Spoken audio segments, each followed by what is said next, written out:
Welcome to our group video on adapting management practices for IBUS212 2020. In this group is myself, William Kirby, Shesna Deo, Jaishal Patel, and Zoe McCusker.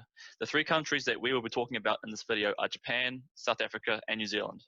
Me and my group will be discussing what is important to know when selecting members for a negotiating team, how to identify effective leader behaviors, and finally, how to develop social and corporate responsibility programs.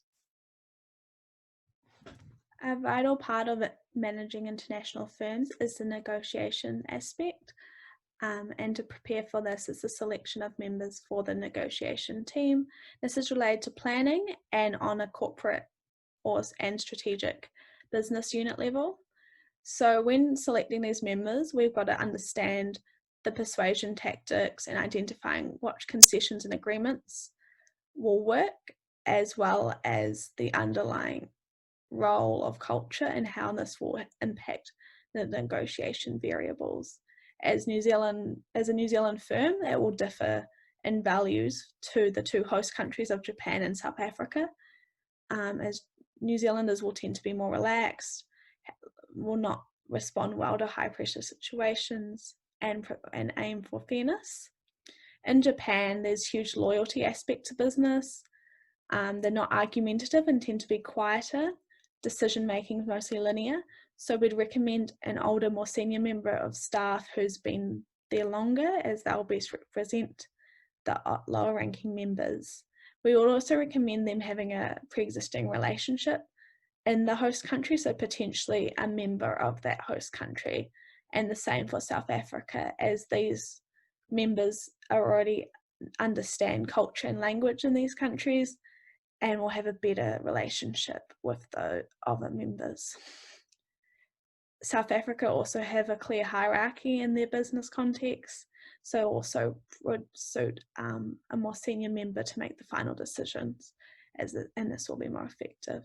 They also have values of a win-win situation, similar to New Zealand, so concessions for both parties and fairness is valued here. Effective leadership behavior is another practice that is used in business management. These behaviors can include methods in which allows a person to guide, influence, direct the works of other staff to meet specific goals. These actions and strategies can be learned to increase effectiveness of those around them. In both Japan and South Africa, they have a collectivist approach to leadership, which means people belonging in groups take care of them in exchange for loyalty. Rewarding individuals is frowned upon in Japan because it encourages competition rather than desired group cooperation. Japan and South Africa are well known to have a paternalistic approach to leadership. These countries also have a hierarchical, top-down leadership approach in which authority is assigned in ranks and employees take directions from their superior. However, in the international study into global culture undertaken by Hofstede in 1980, New Zealand was in the cluster of strong individualism, which means that they value individual success over collective success, prefer individual rewards over group rewards, and are less likely to value or pay attention to groups.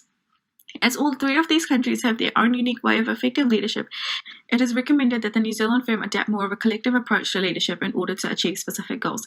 This will ensure that the parent country nationals, host country nationals, and third country nationals work coherently together and achieve long-term goals. This will enable the growth and development of subordinates as well as the company as a whole. CSR allows firms to demonstrate their corporate values and communicate initiatives they've taken to ensure a sustainable future. Therefore, the last management practice that will be discussed is the development of a CSR program. This task requires planning that should be undertaken at the corporate level. This is because the commitment of top leadership and the recognition of sustainable development is essential to the implementation of corporate social responsibility. When developing a CSR program, it is important to engage all stakeholders into the conversation and to accommodate their needs. As shown in the table, New Zealand has an accommodating approach to CSR, where firms address social responsibility and attempt to meet ethical standards. In contrast, Japan has a proactive approach to CSR, where firms take innovative approaches towards sustainable development. Lastly, South Africa has a defensive approach to CSR, where many firms adopt CSR practices in order to avoid legal repercussions. As these three countries have very differing approaches to CSR, it would be recommended that the New Zealand firm adapts their CSR approaches and initiatives to align with their host countries. In this case, the firm could collaborate with their host countries to establish a code of conduct that includes socially and environmentally conscious investments, voluntary involvement in social projects, and initiatives to internally develop better sustainable practices. By developing a code of conduct in collaboration with their host countries, the firm can ensure that they are meeting the CSR standards and expectations of each country.